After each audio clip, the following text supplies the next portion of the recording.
Sleigh bells ringing, diamonds blinging, carols singing. Hi friends, it's Gwen. Welcome back to my channel. Today I am so excited to bring you my best and worst of 2024.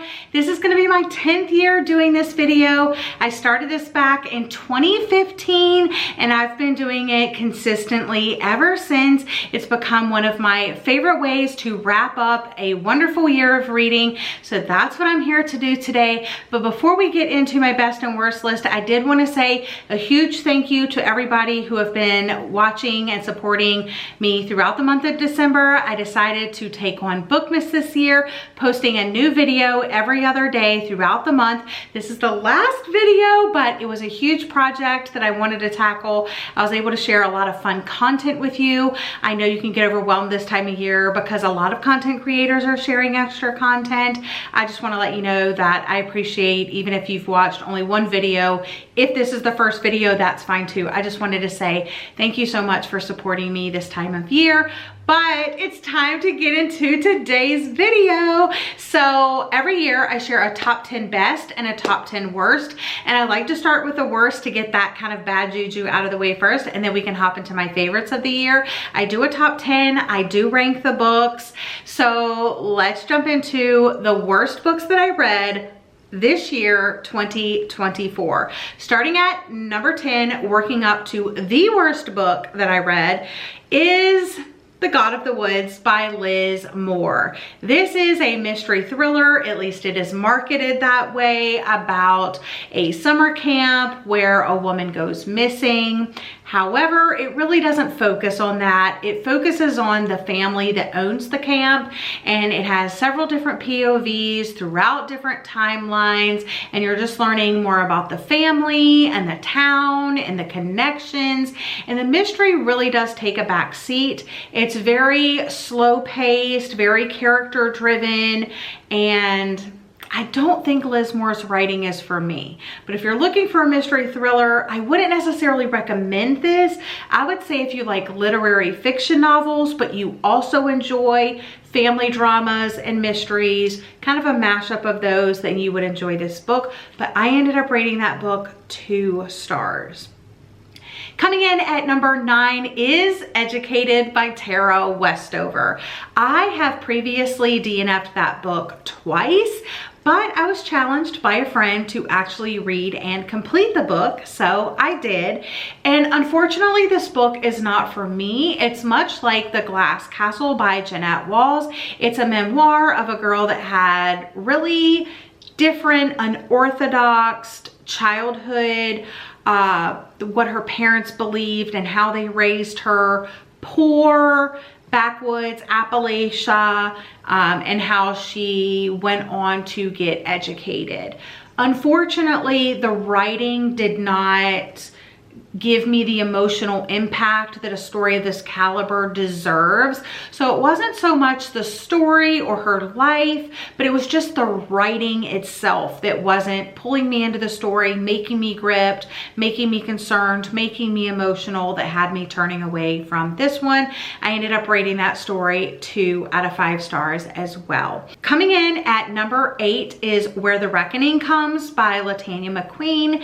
And this was a short fiction book. I have heard nothing but good things. This is a horror story about a wedding that takes place on a plantation, and the bride invites her black friend to the plantation for the wedding, and weird, creepy things happen. Again, the writing did not match the gravity of the story. I don't know if a horror story was, or horror elements were the best way to tackle a story of this caliber, but I know I'm in the minority because a lot of people love this book, so I'm just gonna call it a loss for me personally. Coming in at number 7 is Where You End by Abbott Kalir. This is a book that I received in my Aardvark book club subscription. I was drawn in by the premise and the cover. It's about twin sisters where one has this really rare form of amnesia, and it's based on true events. And I think I would have just rather read the true story or like a memoir from the twins' perspective. But yeah, it just wasn't suspenseful. I was bored throughout. I really didn't like the writing. It wasn't suspenseful. It was just kind of there, you know, but it does have a great cover. All right, moving on to number 6 was a dark romance book that I made a whole vlog of, Does It Hurt by H.D. Carlton. This book, I don't understand why people like it. It's supposed to be this like dark, spicy romance, but it's really about this super manipulative woman who steals people's identities, has gone on the run, tries to steal another identity, gets caught by the guy. He takes her out to punish her on one of his boats. This big storm rolls in and they end up being swept out to sea. They crash land on this island with a lighthouse. There's a creepy lighthouse guy there. There's a mystery going on behind locked doors. And it's just really weird, creepy, icky. Do not recommend. Coming in at number 5 is 𝒍𝒊𝒏𝒌𝒔 by Jennifer Thorne. This is another horror story. It's more like a paranormal haunted house story, which I'm not the target audience for. I really don't like stories like that, but even outside of that, it's about a family that goes on a vacation, okay? And they're staying in this really cool house, this really cool village. But everybody kept crapping on the main character, Anna. They kept like, I just did not like it. It was just like a crap fest. And no, especially on vacation, absolutely not. So with the paranormal elements, the writing, and then everybody just crapping on the main character, I just didn't really enjoy that one. Coming in at number 4 is Wayward by Amelia Hart. And I know in 2023, this won Best Historical Fiction and Best Debut, I believe. And so it's a very popular book. It has a high average star rating on Goodreads. Just wasn't for me. I didn't like it. It tells the story of a family in 3 different generations. So you follow 3 different women in 3 different time periods, and they all have this like connection to nature, and they're possibly witches. The thing about it is it's about the men in their life doing bad things to them over and over. It's like generational trauma is what it is. So it was not for me. I did not like it. Moving on. All right, number 3 goes to Horror Store by Grady Hendrix.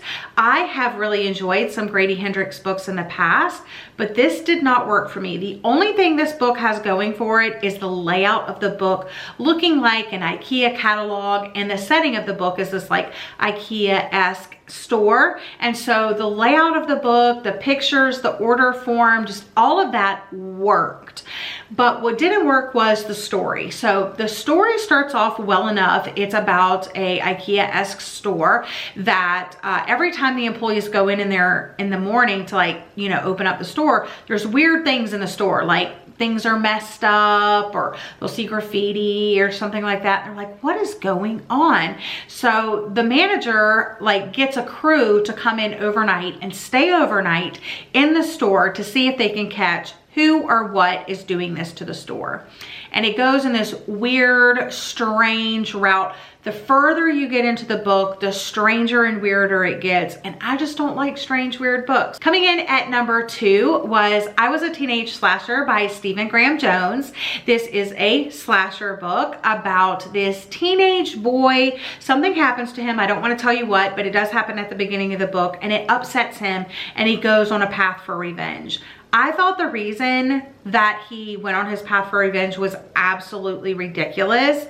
I think the characters in the book were stupid, and it took a long time for any of the actual slaying to happen. None of the book made sense to me. One of the worst things about this book was the writing, how it would almost tell you something and be like, wait, I need to go back to this other story and tell you this first, and give you a bunch of background information that has nothing to do with what's currently happening in the story, but let me give you this information anyway, and then I'll get back on track. And then just as you were starting to get back on track, we would go off in another direction. It was just like the worst case of ADHD reading experience ever.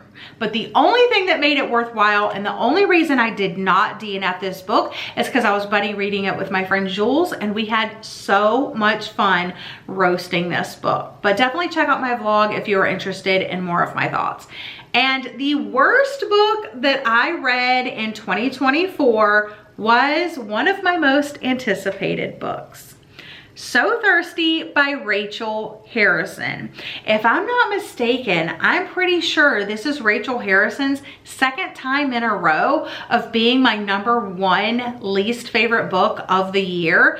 Last year, I crapped on Black Sheep by Rachel Harrison. This year, I didn't enjoy So Thirsty. So I'm really concerned that maybe Rachel Harrison was a one-hit wonder for me. I absolutely loved Such Sharp Teeth by Rachel Harrison, and I enjoyed Cackle as well, but everything else has been pretty mediocre and a couple of really bad books. I just have not liked the subject matter. I didn't like how they were written. This one is about a woman that it's her birthday. Her husband sends her away with her best friend in this nice little area. Her friend is like a wild party girl and like says like, hey, let's go to this house with these strange guys that we met. And like, what? I don't know. It was just so bizarre. Long story short, there may or may not be vampires involved. And it was like, I didn't know if it was supposed to be campy or if it was supposed to be like realistic, feminist, vampire lore. Like, it didn't do either or. It kind of straddled the line of both, and it just did not work for me. So that is why So Thirsty by Rachel Harrison is the biggest loser of 2024. But you know what that means? That means we get to move on to the top 10 best books that I read this year. And I am so excited to talk to you about all of these books, starting with number 10, which is Swiped by M.L. Chilton. This one kind of came out of nowhere, and I think the reason why it kind of stood the test of time is because of my reading experience.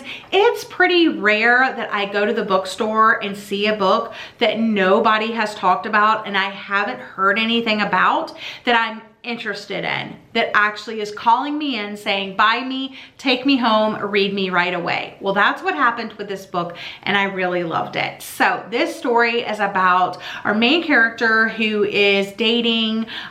She's still looking for the one. She lives in this like small English village, and she's always like swiping on these different, you know, bachelors in her town.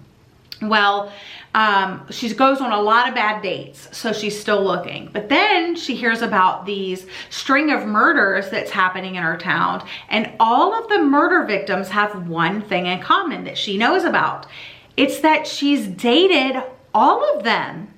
So now you're wondering, like, is all of the people that she dated, are they all going to end up dead? Is she doing it? Is someone else?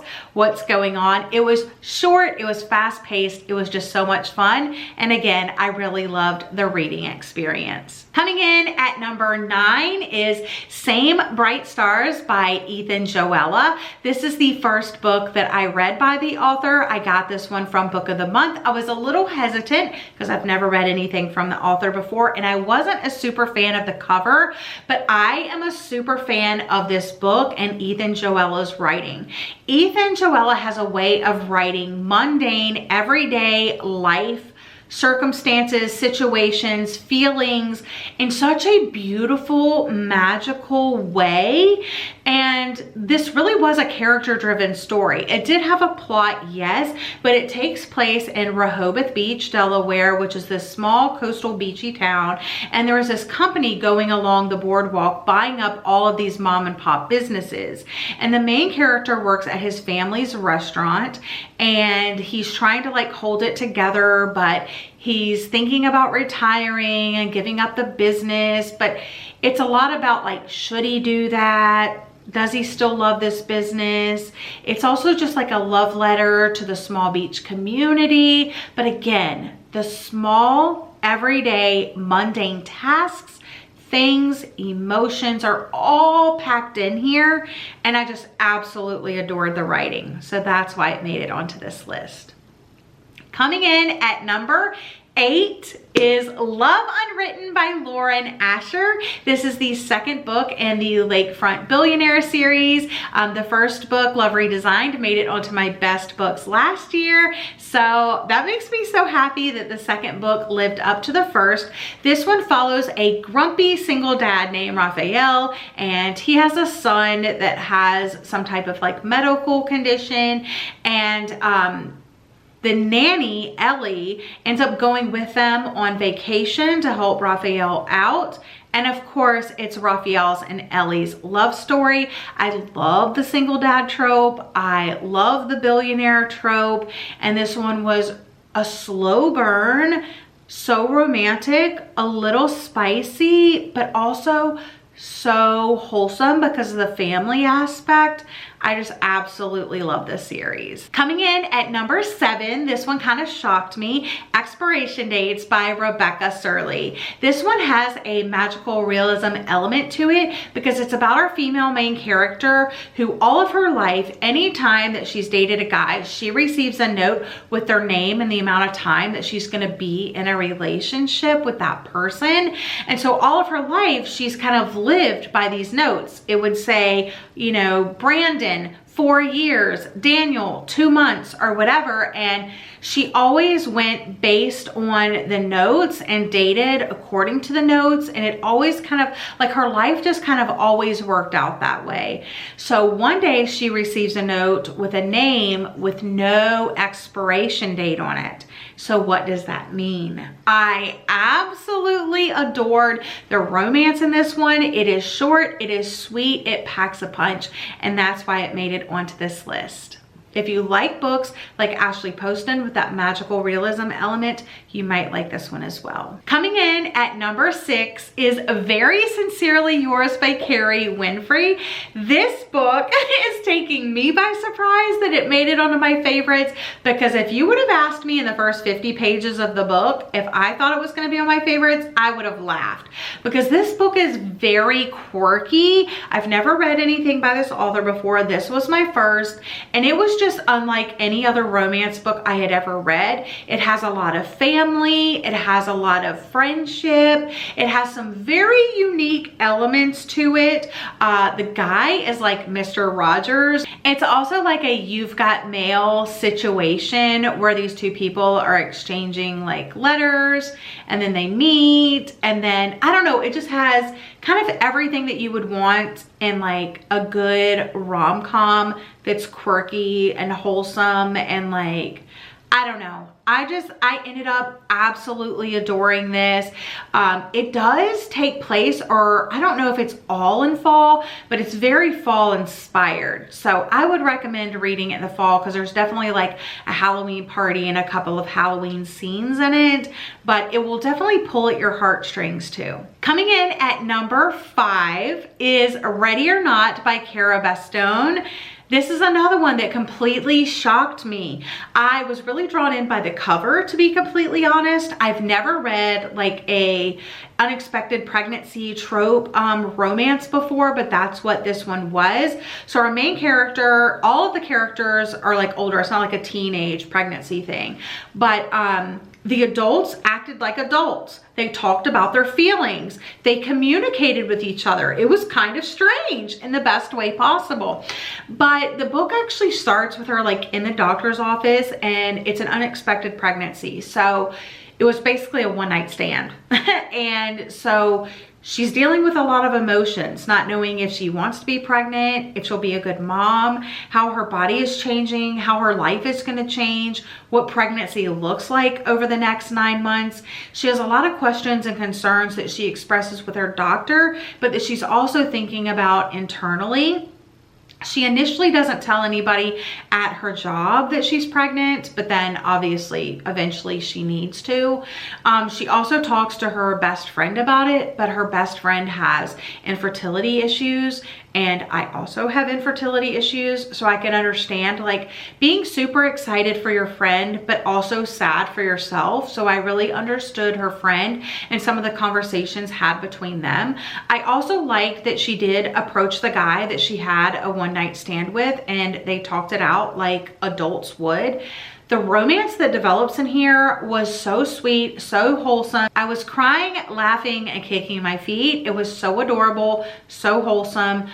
If you haven't liked this trope in the past, I would still try this one out and see if it works for you, because it really worked for me. Coming in at number 4 is a sci-fi climate fiction story, The Light Pirate by Lily Brooks Dalton. I didn't even know about this book until midway through the year. I had Kara come on my podcast and she was recommending books. This is one that she recommended, and I had not really heard anything about it. I had barely seen it, you know, circulating in the bookish community, but she described what it was and it sounded really interesting. So after that recording, I went out to Pango Books and ordered it. And then when Elise asked me if I would be interested in co-hosting, I said, yeah, can we read this book? So we both read it and enjoyed it. It's about a family that's living in Florida in like a small town that's being evacuated because of all of the strange weather patterns that are happening.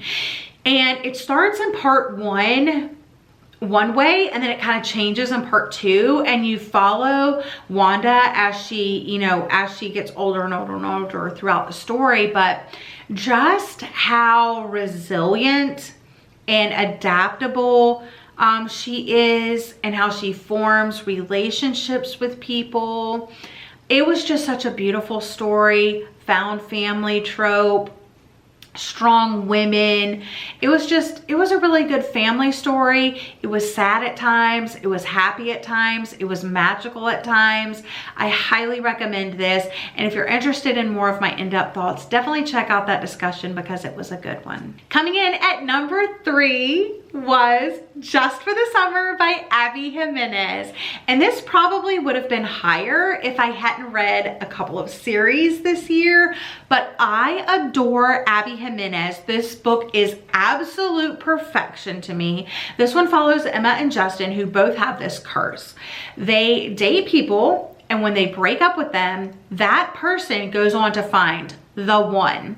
And somehow, some way, they find each other through like a Reddit post, and they say, hey, wouldn't it be cool if we could date each other? Like, we would have to really date each other. And then when we broke up, we went on to find the one. Well, Emma is a traveling nurse. Justin is just the sweetest, most cinnamon roll guy you will ever meet. So cute, so wholesome. Well, Emma ends up making it there so that they can date, and the dates that they go on, Justin like sends her these little like questionnaires, like date questionnaires, and then reviews and stuff like that. It is so sweet, so wholesome, but there is some other deeper themes and topics there, like toxic parental figures.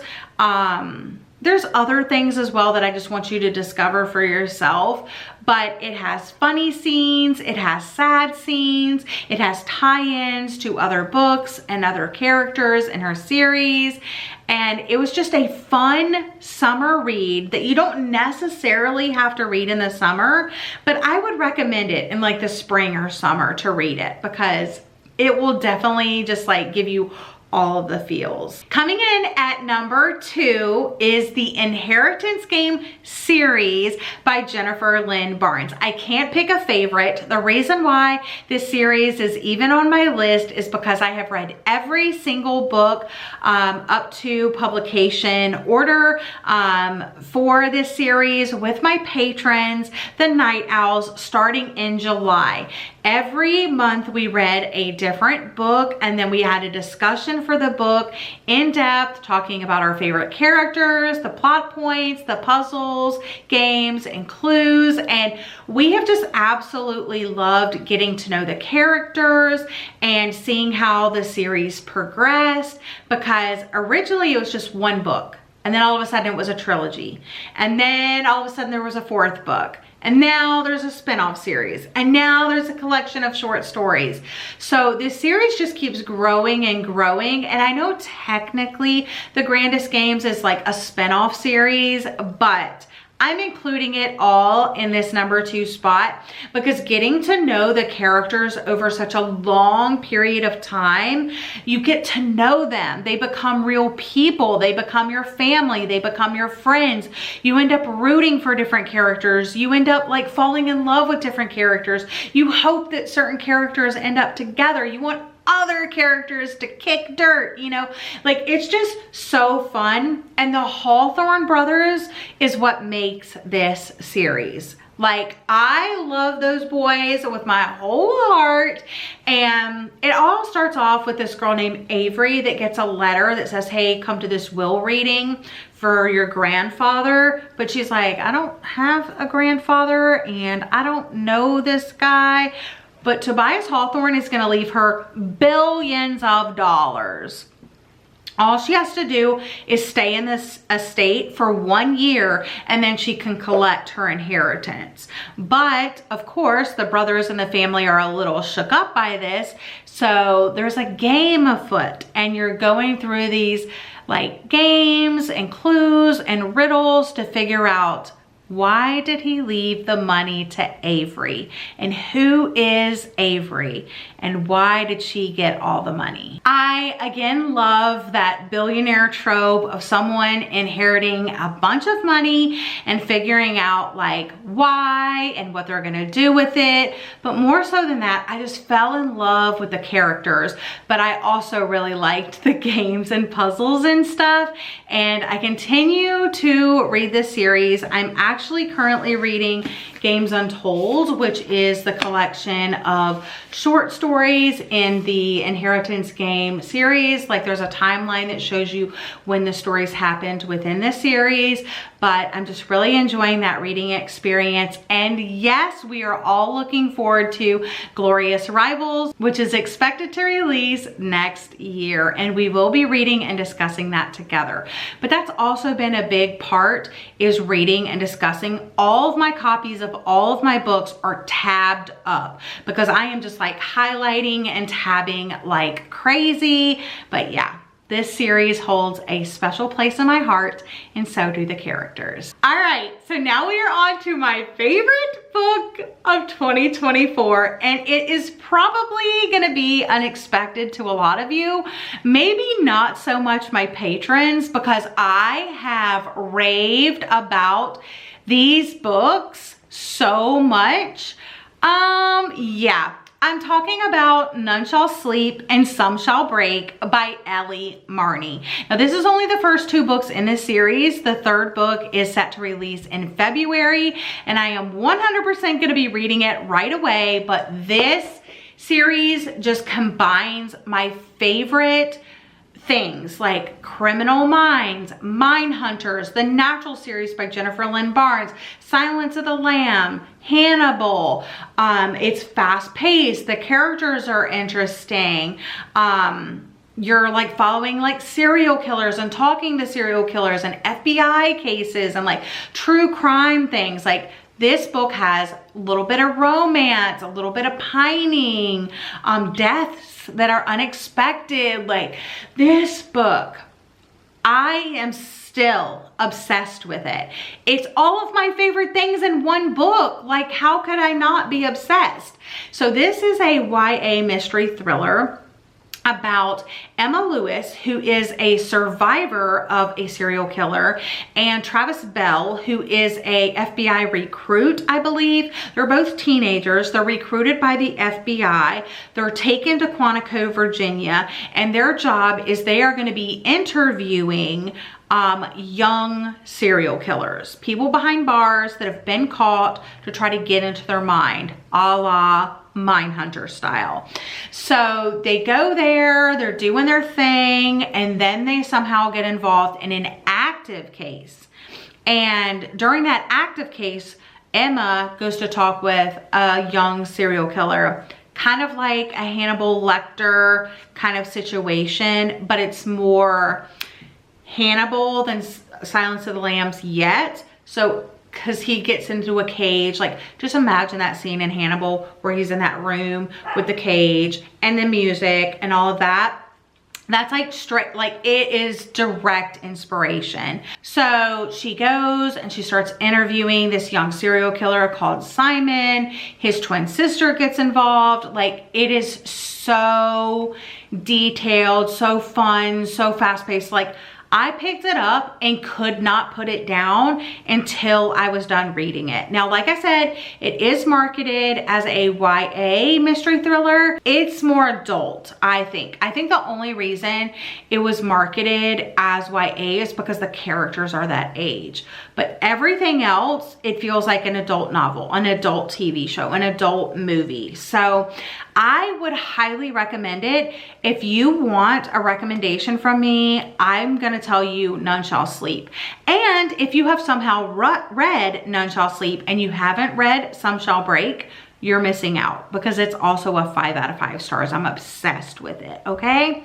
So that is my favorite book of the year. I'm gonna give it to both None Shall Sleep and Some Shall Break because reading them together gives you like a fuller picture of the story. You get more time with the characters and I'm just absolutely obsessed. So that is my list of best and worst books of 2024. I would love for you to take a moment, leave me your favorite book of 2024 in the comments. Even if you've already made a video, even if you've already told me, leave me your favorite book down in the comment section down below. Let me know what your favorite book is, the title and author, okay? And then leave me your favorite emoji as well. Thank you guys again for supporting me all month long. Thank you for watching. I hope you're all having a lovely day or night, and I'll see you guys again in another video very soon. Bye, friends.